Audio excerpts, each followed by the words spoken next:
You're listening to Don't IEP Alone with Special Education Advocate Lisa Leitner. For more information about Lisa, the IEP Toolkit, and more ways we can help you in your process, go to adayinourshoes.com. Now back to the show with your host, Lisa.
Okay, so show and stream, hide. Okay, welcome everyone. I'm so glad that you are here today on this. We have a super rainy, cold day here in Pennsylvania. Hopefully it's better where you are. I'm Lisa Leitner. If you haven't met me, I'm going to go ahead and we're going to start right away. I have 102, and hopefully we will gather up more people as time goes on. But I want to be mindful of your time because I know many of you are taking lunch breaks and things like that. With me today is Tera Sumpter from Seeds of Learning. Anything that we talk about today, I will put links and things in the comments as we're chatting, but if you follow my page or if you subscribe to my email, you will get an email with all the links and all the things that we talk about today. You'll get that as a follow-up. So if we mention a resource of some kind, don't feel obligated to grab the name of it or whatever. I will send it out. Tera also has a book about executive functioning. And the reason I invited her here today is, and I'm sure many of you have had this kind of phenomenon going on. And by the way, give us a like or a follow or not a like or a follow, a like or a smiley face or something just to let us know that you're here. Make sure that we're seeing some people. If you want to tell us where you're from, that's great. But like many of you, I follow a lot of disability and special education and IEP kind of pages. And Tera's stuff started showing up in my feed. I don't remember when. And just her memes and her graphics and her quotes and her sayings. And I was just like, oh my gosh, like, this is fantastic. This is great. She really gets it as far as executive functioning. And especially when we were just chatting earlier today, she said one of the things that she definitely wants to talk about is why are executive functioning interventions so hard to get? And that, right? Like preaching to the choir. I know you all, that's why you're here today, because you're like, why are executive functioning interventions so hard to get? So if you're new to my page, I'm Lisa Leitner. I'm an IEP advocate and have been since 2010. And I will let Tera also introduce herself and say hi and anything else she wants to add. So go ahead, Tera. Well, I want to start by saying thank you so much for having me today. I'm honored that you asked me to come on your Facebook page or to have the event. So thank you so much, Lisa.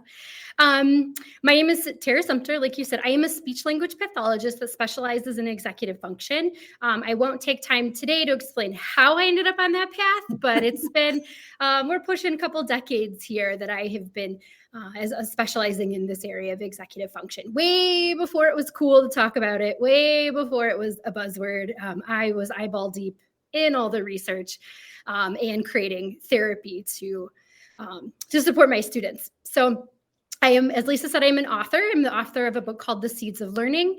It is an integrated cognitive approach to learning. So I'm trying to put together these different pieces and parts to try to help speech language pathologists, but also teachers and parents understand how these different aspects of cognitive processing work together. Because what may look like a reading issue may be an executive function issue, and what may look like a language difference may look like an executive function need. So a lot of these things are very intertwined, and it's important to understand that. I am also an international speaker, so I present regularly. I'm actually headed to Michigan on Friday, so got my bags packed. I've got like 6 weeks I'm on the road, so presenting. I do, the founder and owner of Seeds of Learning, which is a private practice here in the Cleveland, Ohio area. We have 2 offices outside of Cleveland.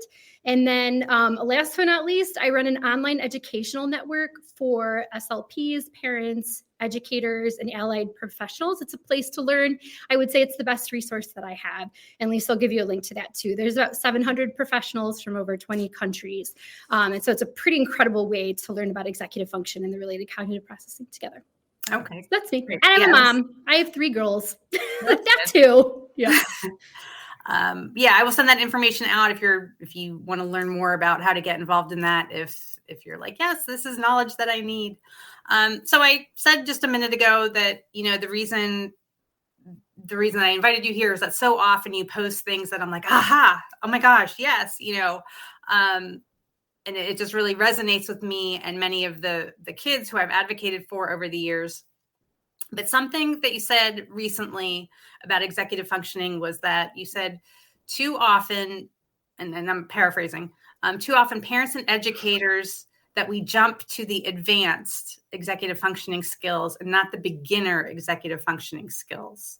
So, and that we miss out on identifying and teaching the foundational executive functioning skills. Can you elaborate a little bit more on that? Yes, I'd love to. So if I can first start by talking about what is executive function.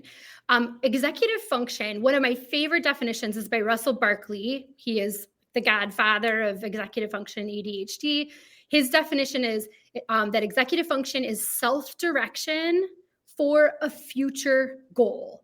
And so there are really 2 parts to this definition. It's the self-direction, which is cueing from the inside out for something that's going to happen later. So we have to be able to cue from the inside while also being able to have a vision of what's to come later. And this gets into working memory, which maybe we'll have a chance to talk about a little bit later. Something important to remember about executive function is that executive function is the cuer. It's the cuer of a doer. And this is where the system gets really confusing, is because we have all of these doer systems, our speech processing, our language processing, our literacy development, right? Our writing, all of these things, these are doers. These are workers in the brain. And the executive function system, its job is to cue the doers in how and when and with what kind of intensity. So he's like the guy behind the curtain sort of pulling the strings. So he's not the one actually doing the work, but the one facilitating it and orchestrating it, conducting it, if we think about it in those terms. So oftentimes when people think about the executive function system, what they think about are skills like organization, planning, prioritizing, right? Those tend to be the skills. And those executive function skills, they're important ones, but they are some of our highest level executive function skills.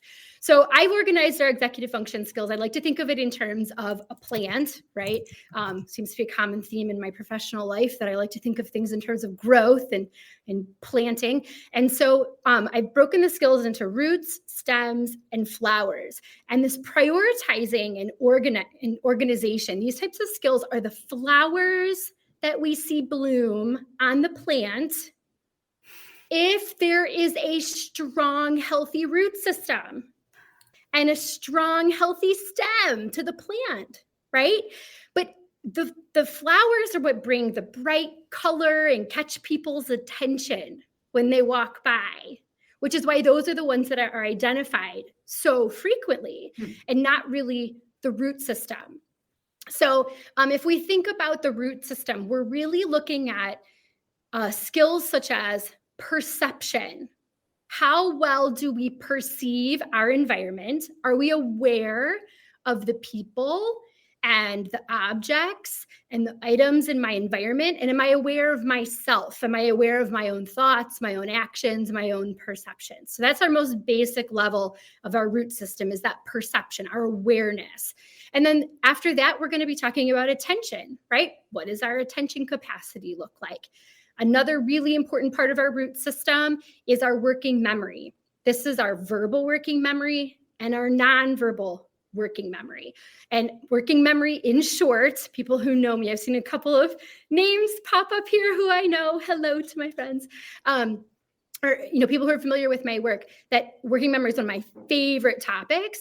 It's such a fascinating system, but it's holding on to information in the short term so that we can operate on it. And it really only lasts a handful of seconds. So it's very, very short-term processing, but that becomes a real big need for a lot of our students, is working memory, because they can't hold on to the information long enough to be able to operate on it. So they appear forgetful, right? Things like that. Or they need things to be repeated, or, and unfortunately they end up, becoming labeled as behavior problems or lazy, or they're just not trying hard enough because they don't have the underlying skill. And then the last really big root system skill is inhibition. So inhibition is our ability to restrain ourselves, to hold ourselves back from an impulse, right? And when I talk about the ways that we can support, I think you'll ask me a little bit later about ways that we can support some of these skills, that becomes a really important one, especially when it comes to inhibition, because our kiddos who struggle with inhibition need support, and they often get discipline and punishment because they seem to be the distractible, impulsive, right, types of kiddos. So we tend to go a behavior approach for them, which is often not the best. Right. And that's where I usually get called in, because the child is being punished for literally being punished for a lack of skills. And, and you can't, I always say, you can't reward and punish a set of skills into a child. We'll be back after a quick break. We interrupt this podcast to bring you a truth bomb. The IEP process never gets easier. You get better. If you do not learn the IEP process and how to use it to your advantage, your child will get left behind. That's exactly why I created the Don't IEP Alone series of advocacy courses for parents. Join us and gain the knowledge, skills, and support you need to navigate the complex world of special education and IEPs. Visit adayinourshoes.org for more information. Right. Yes, they love that.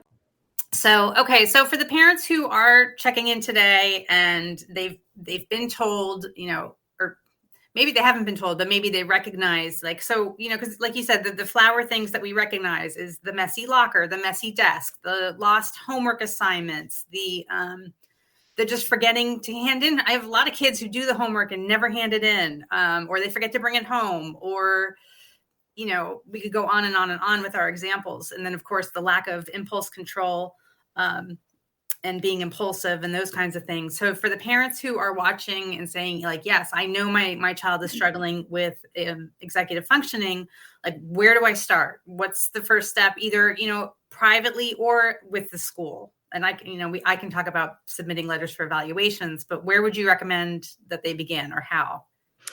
Yeah, I mean, my favorite place for families to go first is to a well-respected neuropsychologist.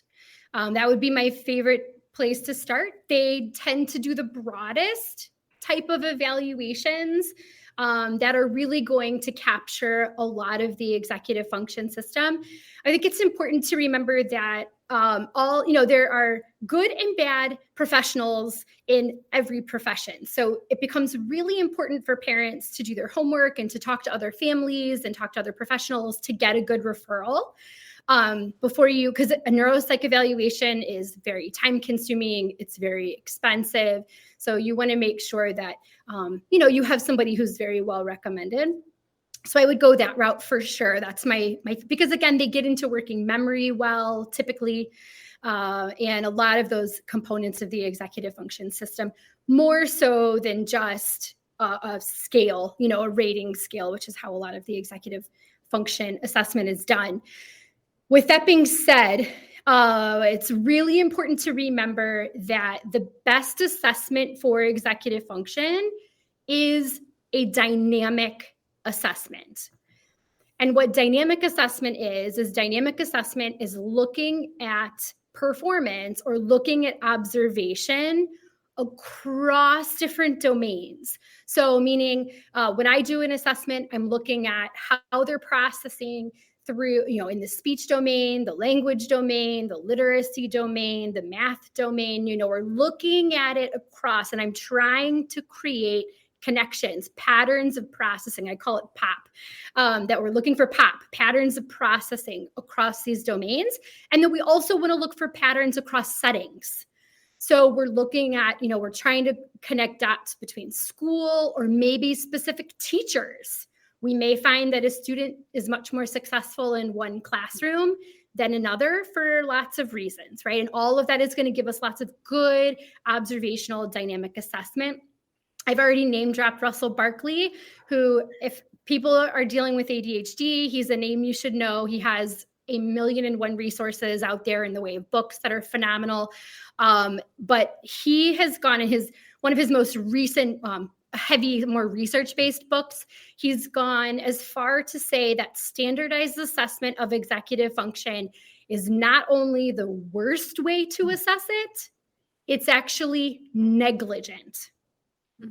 So we need to start looking beyond standardized assessment. So let me just interrupt you for 1 second, because I know the schools kind of rely on the brief. Yeah. Which is, I know it's something executive functioning. A brief rating, is it rating something? I don't know. Yeah, I don't know exactly what it stands for. Yeah, it's something rating. I don't use it myself. Yeah. But I know it's a numerical assessment so much. And you're saying that that's not. That is what the biggest researchers are saying in the field of executive function. Yeah. Okay. The biggest researchers in the field are making it very loud and known very clearly that standardized assessment is the worst way to assess executive function. And the reason why this is again, because of the nature of what executive function, that system does. It regulates something else. And what we're assessing is the something else. So we're looking at how well they can, pay attention to a paragraph.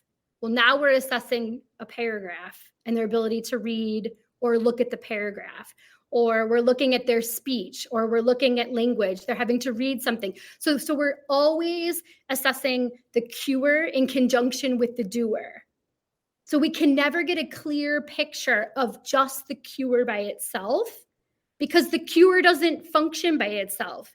It is cueing something else, another processing component. So to take one standardized measure and say, this is the child's EF profile is negligent, because we have to try to find patterns across domains, across settings that bypass, that look at all the different doers to find the consistency of how the cuer functions across all these domains. Does that make sense? It does. Okay. It does. Yeah, it does. I mean, to me, I don't, a beginner parent who's new to this and has like a little that has just been diagnosed with ADHD, they may not be there yet, which is why I will keep this on my website until it's outdated, which 10 or 20 years, it may be, who knows?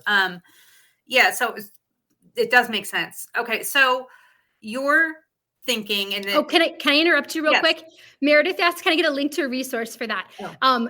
Barkley talks about it in his book Executive Functions. He has I think he published in, I don't remember, but it's called Executive Functions by Russell Barkley. It's a phenomenal book. It's heavy. It's a research-based book, but it's a good one. Okay. Sorry. And I will look that up and send that out with, and I will also send out, I have a little bit of information. It's a pretty high level view of what a neuropsych is. But I do also have information on my site about how to ask for an IEE, which is an independent education evaluation, because when you hear neuropsych, you're just like, great, let me just ask for an IEE. Let's put the brakes on that, because a couple of things. You have to have demonstrated proof that your child needs an IEE, first of all. Second of all, if a school is going to deny you an IEE, they are legally required to file for due process. And a lot of parents aren't always ready for that. And they get that notice in the mail and they're like, what? What was my third thing? You only get one IEE per issue. So if you ask for an IEE for executive functioning and the school says, okay, yeah, we'll go ahead and do that, and you go out and get it and you're not thrilled with it, that's it. You don't get to ask for another IEE for executive functioning. So you don't want to waste it, so to speak. You want to make sure that you're very well thought out in requesting it, having the data that your child needs it. Because I know at least around here in Philadelphia, you're looking at $5,000 to $7,000 for a good neuropsych. So, and schools shouldn't just hand them out to anyone who asks for them either. They can't just be doing that. So you have to be really well thought out, but it's an option. Thank you for somebody posted the book link. Claire is asking, what would you suggest then when a brief is all that is used when trying to get EF looked at? Yeah, that's a really good question. I saw that on there. I was hoping you would pull that one out. I would definitely be looking at lots of different settings and trying to yourself pull apart what's the connecting thread of difficulty that you're seeing. So, you can think in terms of, are we having trouble perceiving information in all of these settings or all of these domains? Are we having trouble attending in all of these settings and domains? What about inhibition? What about working memory? Trying to look through the system. Or maybe it's self-monitoring. Are we having trouble monitoring our own actions, our own thoughts, our own emotions, perceptions, whatever that may be, and trying to find the thread in lots of settings. So you're going to be wanting to pull in a lot of team members, right? The teachers need to be a part of this. The people who see our children outside of school need to become a part of this, because EF is it's such a broad processing system. It's really that conductor of all that we consciously learn. And so it's not going to be, one test is very unlikely to capture that. Looking at observation, again, across settings becomes really, really important. I do have a resource in my online educational network that's about a 45-page observational assessment tool that members have access to that helps guide from a dynamic perspective. What are the questions I'm asking myself as I process through an assessment with the child for all the different skills? But really pulling and looking across settings, looking across domains, what is the common thread? Right? That really needs to be the goal of a good assessment. Something else I wanted to mention too, and then I'll be quiet for a second. That I forgot to say earlier when I was talking about what is executive function. I think it's so important for parents to know that executive function regulates our thoughts, our emotions, our perceptions, and our actions. And the reason why this is so important is because kiddos will come to me with lots of diagnoses, right? They have ADD, ADHD, ASD, ODD, OCD, right? They have all of these diagnoses and the parents feel overwhelmed, like there's all these things wrong, right? The common thread here is dysregulation, typically, right? The common thread here is that there's dysregulation around our emotions. And so that's going to bring with it a set of diagnoses from a psychologist. Or if we have, dysregulation of our actions, then that's going to bring with it its own set of diagnoses, because different professionals target these areas differently: thoughts, perceptions, actions, emotions, right? And so it's important to remember that our kids don't have all of these isolated diagnoses. The brain doesn't work that way. The brain is this fascinating, interconnected system. And we're just humans trying to explain it to the best of our ability, which most of the time isn't that fantastic. We're trying. But all of these things are related, and we have to figure out why.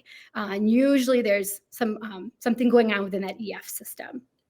That's So as you're talking, you're like basically making me want to blow up about a third of my blog and like start over, right? Because because we do focus on things like emotional regulation. And when we have these conversations about emotional regulation skills, like EF never really enters the picture. For the commoner, not, and I'm just like a lay person for the most part when it comes to this stuff, like anyone.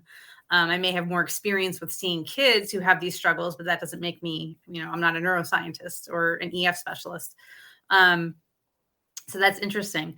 Okay. So I started doing this in like the late 2000s and the early 2010s. And that seems to be when executive functioning kind of popped on. I'm going to say for the IEP crowd, the parents who were engaged with their IEP and having discussions with other parents and advocates and stuff like that. It seems like that is when the whole executive functioning entered the picture. And so now here we are 10 or 15 years later, and you're up here, which is good because, right, that's where the science and the research and all this stuff needs to be. But schools are definitely still here. And what I'm seeing as an advocate is parents and teachers see the flower or, the petals falling off the flower, as it were. And they say, he can't organize his homework. He can't do all these things. And what I see a lot of accommodating of executive functioning skills, but I don't see a lot of teaching of executive functioning skills. So what do you think as advocates and parents who have kids, and maybe even the parents are struggling with as well? Like, what can we do to begin to close that gap until teachers and schools start to catch up? Yeah, that's a really, really good question. Executive function right now is something that's very hard to teach. And I think why is because it takes time for the people on the ground, right? And I'm a clinician. I definitely am a weird clinician in that I live in this world of loving research and creating based off of research. So I'm not your typical clinician, but I'm still a clinician that works with clients and teachers, right? We are the ones on the ground doing the intervention, doing the teaching. And the research hasn't really gotten to a level of having great intervention systems yet. They just haven't. I will tell you that, and we were talking about this before we went live, a lot of the presenting that I do and a lot of the trainings that I do are with school districts. And they are trying as fast as they can, as hard as they can, to try to learn what they need to support their EF students in the classroom and intervention settings. But we can only move so quickly, right? And but they really are trying. What I'm seeing school districts do is just incredible, keeps me inspired, keeps me hopeful, right? They really, really are trying. But there just isn't a whole lot of information out there quite yet. What I will say in terms of the intervention that is typically done, it is typically very tool focused. So it's what I call tool focused intervention. So we'll see the recommendations of planners or to-do lists or timers or things like that. And it's important to remember that those are tools that can be used effectively if there is an executive function system that can use them. An adequate executive function system had to use. Well, and that's what, I see all these like assignment books and then, this accommodation that the student's supposed to go at 2:30 every day and check in with the teacher. I'm like, first of all, the kid loses the assignment book. And then B, he forgets to check in with the teacher at the end of the day. So what are we doing? Yeah. What are we doing? Yeah, that's right. That's exactly right. So the tools, again, I always say like, what are tools? A screwdriver, a hammer, right? A nail, all of these things are types of tools, but they don't work if I don't have a functioning arm in order to use them, right? It's the same thing with the executive function system. So I think we need to start changing the conversation around what does EF intervention look like? And I will tell you that's a very complicated topic. I have, my educational network. I have 7 modules that explains this. How we do intervention is very, very detailed because it's such a broad scope of practice. I will go into some specific things today that parents can do for sure. And I'm working on my second book right now, which is the EF intervention. It's the intervention of scaffolding cognition, right? So hopefully that's done soon. But I want to answer your question about accommodations, because I think accommodations definitely serve a purpose. And think of it in terms of if I broke my leg and I would go to physical therapy, right? But I would also have crutches, and the crutches would serve as my accommodation.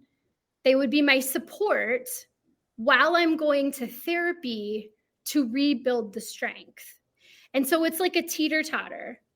I would hope that with accommodations, as we get cognitively stronger, the need for the accommodations would drop. That's always my goal, because if we're always needing a lot of accommodations, then we're never going to be fostering independence, right? So we need to be working towards strengthening cognition and their ability to be independent while decreasing the amount of accommodations. But if we have a kiddo who is really struggling, right, then we got to come in with a lot of accommodations to provide the support while we're also working over here to strengthen the cognition. Okay. Hopefully that helps. Okay. Okay. Let me get, because the questions are starting to, speaking of scaffolding,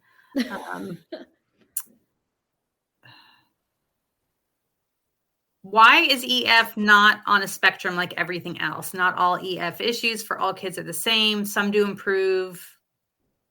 And again, you're actually one of the few SLPs I've met. I think in schools it often falls to either the special ed teacher or the OT. You're one of the few SLPs I know who does this. I don't know. Elaborate on that a little bit, or. About about the whole suggestion being a spectrum, and then who should address it? PT, OT, speech. Yeah, that's a good question. So the first part of that is it on a spectrum? Absolutely. Every type of skill is on a spectrum of I can't do it at all, or I can do it completely independently, and we fall somewhere in there.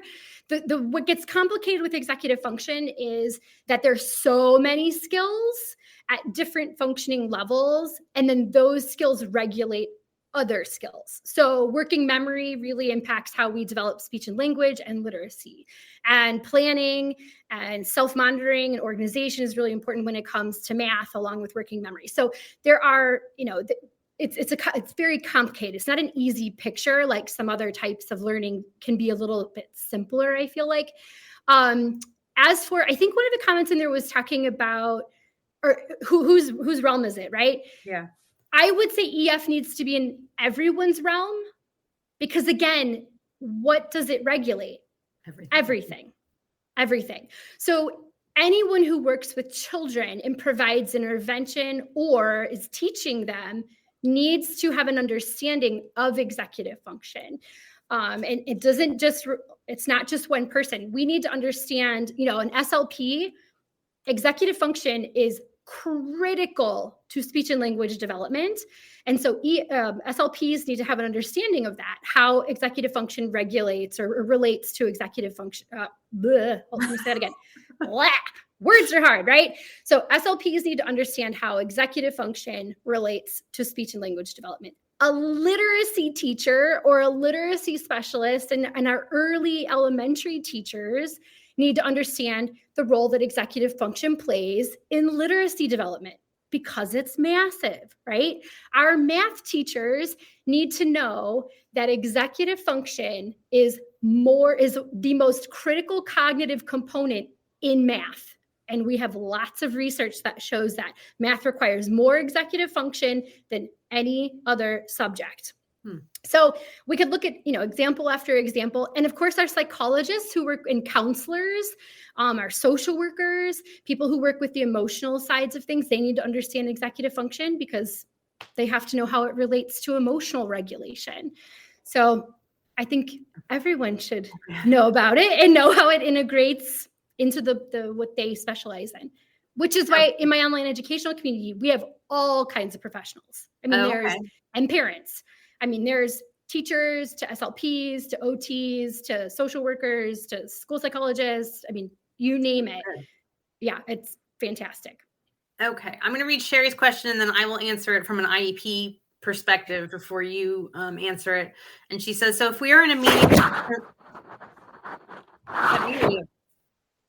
Oh, was I scrolling down? Oh. No, I thought I heard like a weird noise. Maybe, I don't know. Okay. So if we are in a meeting to determine what assessments should be done, and they mentioned the brief, is there a name of a different one to request, or just say that isn't enough? She said, I hope that makes sense. Yes, it makes sense. So let me just tell you, Sherry, from an IEP perspective, you've probably heard this phrase before. Schools are required to evaluate in every area of suspected disability. If they don't suspect it, you have to bring it to their attention so that they do suspect it. I never recommend that a parent request specific assessments for the following reasons. One is that you don't know if they even have anyone on staff who, per the assessment protocols, can even give that assessment. Second, if the assessment doesn't go the way you hope it will go, you've kind of started to close the door on that IEE. The reason being, you ask for a brief, they do the brief says your child has no executive functioning issues. When you go to request that neuropsych, they're going to say, what? She asked for the brief, we did the brief. And that kind of closes the door. Whereas if you say, I see my son struggling with executive functioning, he does this, he does this, he does this, he does this. And again, just bring those areas of suspicion to them and let them decide what assessments they're going to provide. And are there, what are some other ones? I don't want to say necessarily that you want to ask for. And if you want to ask for it, that's up to you as a parent. But what are some other ones that parents should be aware of or look for? Just, I guess yours sounds like. Mine is a guide for how to organize observation, because that's the best assessment measure for executive function. If we're looking at standardized assessment time and time again, it'll be really, it could be very difficult, because especially our twice exceptional kiddos, these kiddos in particular fall through the cracks, because what we test are the doers, and their doers may be off the charts high, right? They're really, really strong. And so the read that we get on these kiddos is really strong. And then when they can't get their homework done and get it turned in on time, or stay organized, or everything's crumpled in their backpack, or their locker's a mess, right? Then everyone just says like, well, I don't know, they should be able to get it together. They're a super smart kid. But they're, we have to be able to look at the patterns. Again, I keep coming back to this idea because it is patterns. It's not one assessment tool. It's what are the observational dynamic patterns that we're seeing in this child's life. And that's going to be hard, I think, for a school. I hope schools can broaden how they see executive function, that it has to reach beyond the school, because what's happening at home, what's happening in other settings, that's where like a psychologist or a neuropsychologist can be helpful. I would recommend SLPs, but there aren't many of us that do this. So hopefully I'm changing that. I'm working hard to change that. Okay, so you bring up some good points, because IEPs, and if we're talking a lot about school-based skills and executive functioning as it relates to school, because that is where kids spend the most of their time, and it's where I think the most is demanded from them to perform or produce. IEPs, of course, become a really litigious area. It's very data driven, and it is very case law driven. So schools are going to look for assessments and not necessarily guidance sheets. And they're going to look for evidence-based practices. And like, what's a curriculum? Like, we need an evidence-based curriculum to implement. We can't just do good ideas, So how would you say, like, how can we, do this groundswell of getting this kind of new thinking into practice? Yeah, I think we have to keep asking for it. And I always believe that education is our best tool, right? We have to provide education to other people and say, here, I learned this. What do you think? People only know what they know, right? We can't get blood from a stone. So if they don't know the intervention, now what I would tell you is there are not curriculums out there. Again, my team is actively working on that. So check back in a year or so, and I'm hoping that we have something out there for teachers and for parents that is something cognitive-based, scaffolded, obviously research-based, evidence-based. But in the meantime, we have to look to the researchers and the information that's coming out there. So Russell Barkley, Dawson and Gare, they have some really great resources out there. Sarah Ward is another good, she's a speech language pathologist. Sarah Ward has some great resources. Obviously, my book can help people see the connections between executive function and other types of learning needs, literacy, language, those types. My online educational community, again, is the best resource I have. I mean, that's where I'm teaching everyone and training everyone on how to do all of this.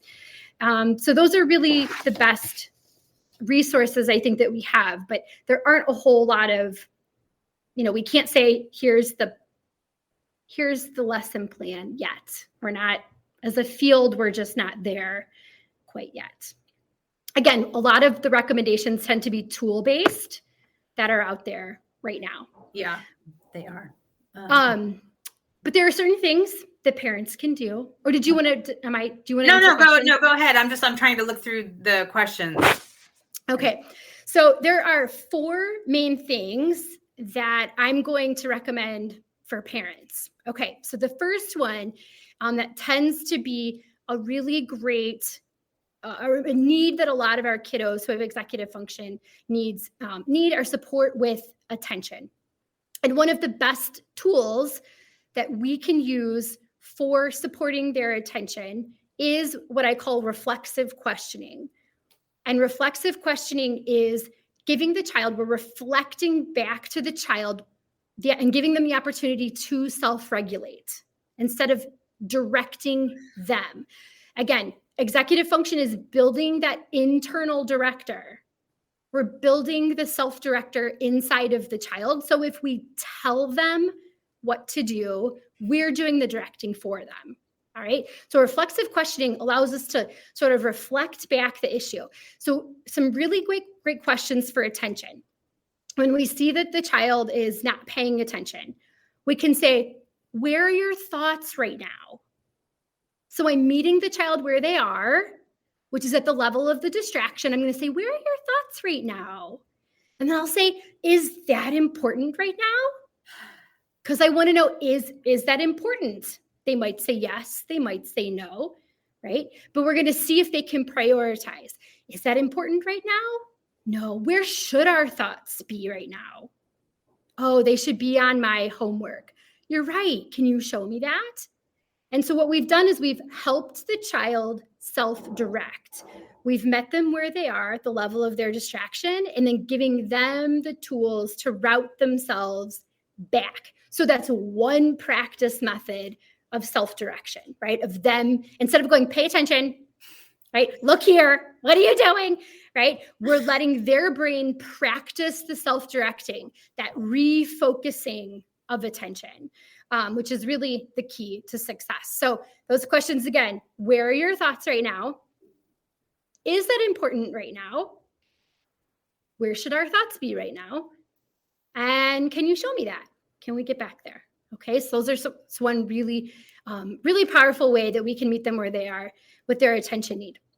The second thing that I find a lot of parents struggle with a lot is children who struggle with initiation, getting started, right? Okay, so let's talk about initiation for a second. Initiation fundamentally comes down to a difficulty with planning. And I'm going to tell you why. There's 2 parts to this, okay? So the first part of this is that they don't know where to start because they can't plan out the activity. So they're faced with a worksheet, right? And they just don't know where to start.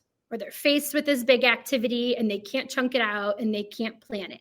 So they struggle with initiation because they don't know where to start, because there's a planning weakness or a planning need there. So that's one aspect of this. The other aspect is that because they might be able to plan, but the plan might not be a good plan for them. Therefore, they feel overwhelmed. The first step feels too big. And so they're paralyzed and they can't get started. I always say that the right plan is the one that works for each individual child.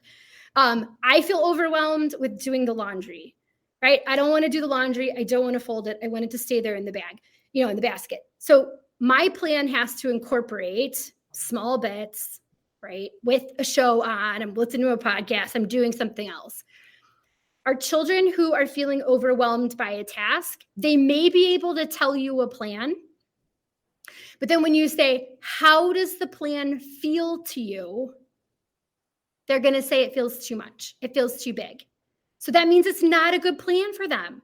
So we need to go back and revise it, right? So this idea that another person can give a plan to a child or chunk out an assignment for a child does not mean that that's the answer, because that method, that chunking, that planning may be still too much for that child. So the way that I do this with my own clients is that we'll create the plan. Once the plan is done, I ask them, I'll say, how does this feel to you? And they'll say, I'm not sure. So I'm gonna say, okay, how does step one feel for you? Like, how does that that step one feel?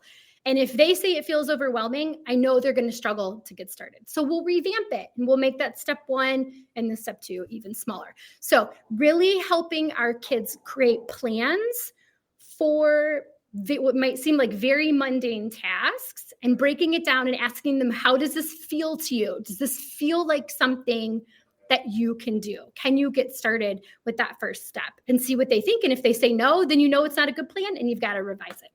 So that's yeah. So, I mean, no, that's just when you tell a child and parent, or you have some old school parents who just think ADHD isn't even a thing because those folks still exist. When you say, go clean your room and it doesn't happen, this is why.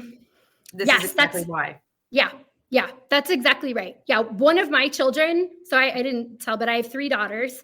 I won't point out which one, even though if she listens to this, she'll know which one it is, but she won't listen to this. It's okay. But the room is the problem. And so we have to create a plan in very small bites. And it's one area, one section of the room at a time. So from here to here, can you clean this? And then once that's done, come back to me and we'll do something else. Then we'll come back and have another section. But yeah, it just becomes too much, too overwhelming at once. When you say, can you go clean your room? Okay. Sorry, I didn't interrupt. Yeah. You had 2 more to go, I think. Two more to go. So the next tip I would give to parents is to foster foresight.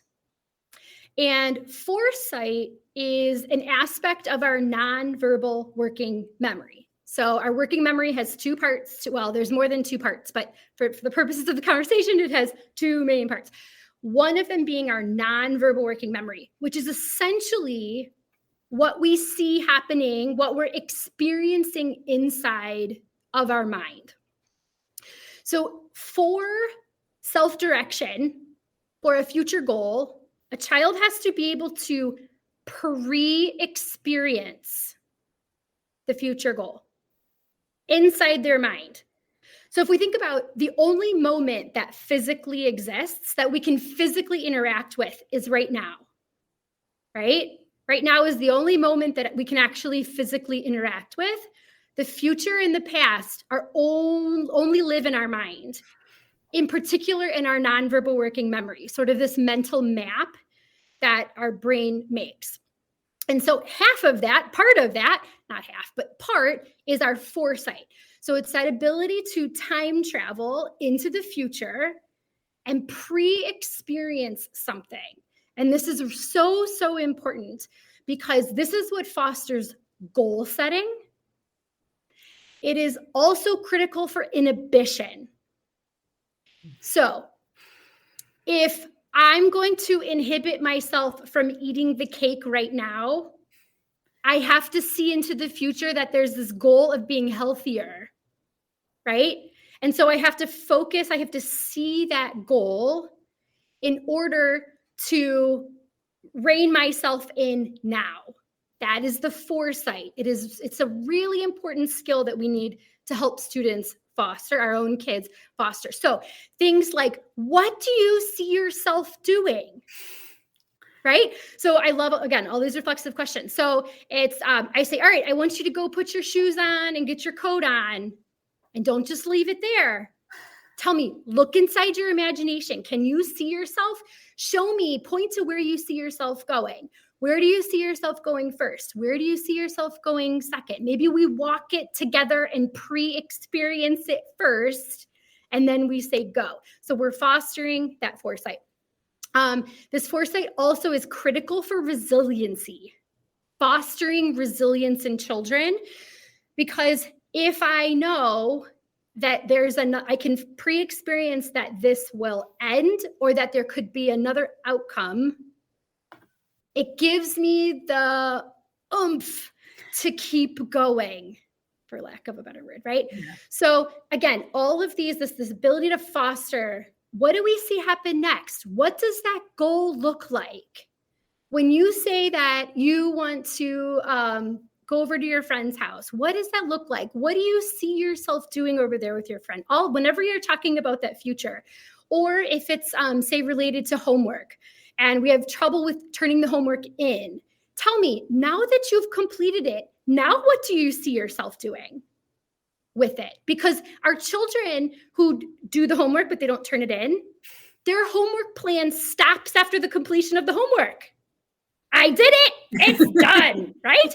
No, and here's where it becomes really tricky for these kiddos, is because their homework plan has to extend over a long period of time, right? So their plan has to extend from the now into this future time, and they have to be able to hold on to all this. This requires that nonverbal working memory foresight, right? So the homework ends, and we have to say, okay, now what do you see yourself doing with this homework? Okay, I want you to see yourself in the morning.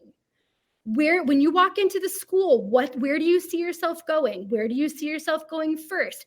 Where do you see yourself putting that homework? And really walk through. Maybe they doodle it. If they're drawers, have them doodle. Here, I'm at the locker. Then here's me taking out my paper. But they need to pre-experience these things. Our kiddos who struggle with inhibition and this planning, they're not seeing themselves moving through the world. They're pinging from one stimulus to another. And we have to help them develop, what do you see coming? These are the types of skills that really foster our resilience and our self-determination. And one of my favorite neuroscientists, his name is Lawrence Steinberg. He's written he studies the adolescent brain, but he's written a phenomenal book. Hold on, The Age of Opportunity. I think anyone who works with kids should read it or has children. It's phenomenal. It's not just about adolescence. It's a phenomenal book, The Age of Opportunity by Lawrence Steinberg. And he talks about how there have been so many studies done that look at future success. And they look at, when we talk about success, not just career or professional, but also personal success, family fulfillment, happiness levels, all of that in adults. And there are two skills that predict those future outcomes time and time again. And they are resilience and self-determination. And both of these are fostered through that foresight and our executive function system. Okay, the last thing that I have to recommend for parents is a super easy one. Hopefully, it'll take me a second to tell you. Protein. Protein, protein, protein. Protein at every meal. Protein at every snack.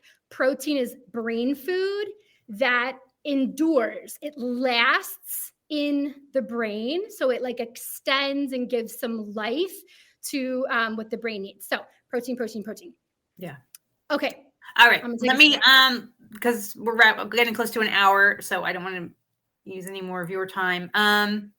Beth, hopefully we just went over a couple of things, or not we, but Tara just went over a couple of things. And then this will be, when I download this video, I do have a service that transcribes it. So then I have to edit it and all that, but I will pull out and extract some of what she said so that you have it better, or, you don't have to go through all of it or watch it all again. I will put that there. DC asks, any resources or research you recommend for learning more about the connection of executive functioning to literacy and math? My online educational community. Yeah, okay. That would be. Yep. And I will definitely, let's see. I'm trying to think of other resources that make those connections, that talk about those connections. Okay. Just research studies. I do have, we can go through questions, but I did want to talk about some school to-dos. Okay. Things that when we work with school districts for our clients, there are things that I would love for schools to be able to implement, even though I know that they're going to struggle to be able to do the, therapy per se. But things that I get really excited about when schools are on board to do. Can I list those off? Yep. Okay. Number one, I want schools to recognize an executive function need. And I want them to be able to say, this is executive function. It is not a behavior problem that needs behavior modification or discipline. Okay, so that's number one. And parents, we can help with this because we can obviously advocate. We're the huge advocators. We get exhausted from advocating, but we have to, and we're amazing. So, but be real specific. I would outline these EF needs for your school and be really specific in what they look like in the classroom if you can.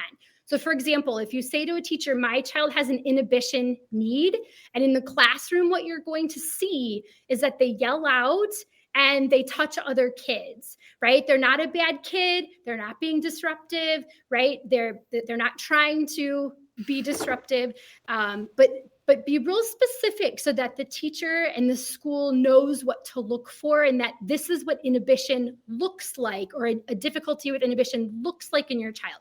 So number one. Number two, put the hard classes first in the day. Executive function is not infinite. We do not have an infinite capacity. We have a finite capacity, and many of our kiddos use all their EF capacity before they've even gotten out the door in the morning.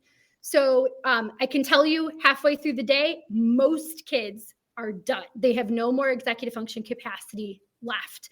So it's why on a Friday you come home from work and someone goes, hey, what are we having for dinner? And you're like, because you have no capacity left. You have no executive function left to make that decision. Okay, so hard classes go first in the day. Do not take away recess. Do not take away recess. Do not. It is a right. It is not something that can be leveraged. Movement is essential. It is essential to the brain's ability to recharge. Okay, so we have to allow the kids to move. All right, we have to remove temptations from these kiddos. So if there's something that is distracting, if there is something that the child is having trouble inhibiting, right? A big one for kids now is computers. And they're all learning on computers in the classroom. But if they're going over to YouTube or they're going over to this and they're going over to this, they're having trouble inhibiting that, right? So we have to take away the distraction because every time, so let's say that we have a kiddo who struggles with inhibition and he's sitting there on his computer, supposed to be doing whatever he's supposed to be doing on his computer. And the whole time he's having to be like, nope, don't go on YouTube. Nope, don't go on YouTube. Nope, don't go on YouTube. What's happening is his brain is using EF capacity to inhibit that. Why are we forcing his battery to drain to, inhibit that temptation? Just take the temptation away. Figure out what those temptations are for the kiddos that they're having to inhibit and remove them. Support, like I talked about, support the development of their foresight and of their hindsight. So that's both parts of nonverbal working memory. Foresight, goal setting and planning. Hindsight, self-evaluation. How did that work for me? Did that work for me? Should I do it differently next time? Let's come up with a new plan that we're going to try next time because it didn't work great that time.